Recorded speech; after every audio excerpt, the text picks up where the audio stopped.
আমাৰ এটা পৰম্পৰা হয়।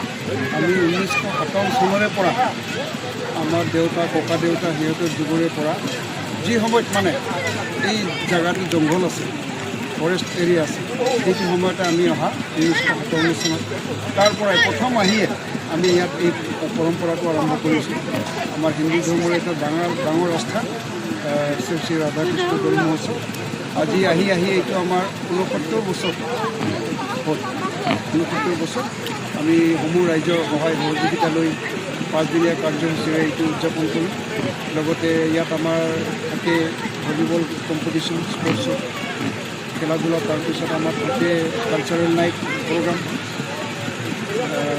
কালচাৰেল নাইটটো চলে আমাৰ ৰাতি 11টা 10টা 11টালৈকে। সমূহ ৰাইজৰ সহযোগিতাত আমি এই পৰম্পৰাটো উদযাপন কৰি আছোঁ। সমাগম হয় আমাৰ মানে কালচাৰেল নাইটৰ সময়ত অলপ বেছিভাগ হয়। এনে দিনত আমাৰ 300 পৰা 400লৈকে ৰাতি 500 এনেকৈ সহায় সহযোগ কৰে। খুব শৃংখলাবদ্ধভাৱে আমি এইটো উদযাপন কৰি আহিছোঁ। আজিলৈকে আমাৰ ইয়াত কোনো অঘটন বিশৃংখলতাৰ সৃষ্টি হোৱা নাই। কাৰ্যসূচীত আমি ৰাখিছোঁ আমাৰ এজন ফেমাছ ছিংগাৰ, ওদালগুৰিৰ নামটো হ'ল নিতুমণি বড়ো।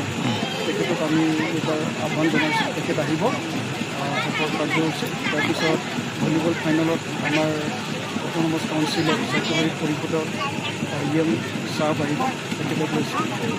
আপোনালোকে নিউজ সংগ্ৰহ কৰিব পাৰিব। আমি আশা কৰোঁ ভালে ভালে যেন আমাৰ এই 5 দিনীয়া কাৰ্যসূচীটো খুব ভালভাৱে যায়। আমি ইয়াত সম্পূৰ্ণ প্ৰশাসনৰ অনুমতি লৈ, লিখিতভাৱে অনুমতি লৈ আমি উদযাপন কৰোঁ প্ৰত্যেক বছৰে।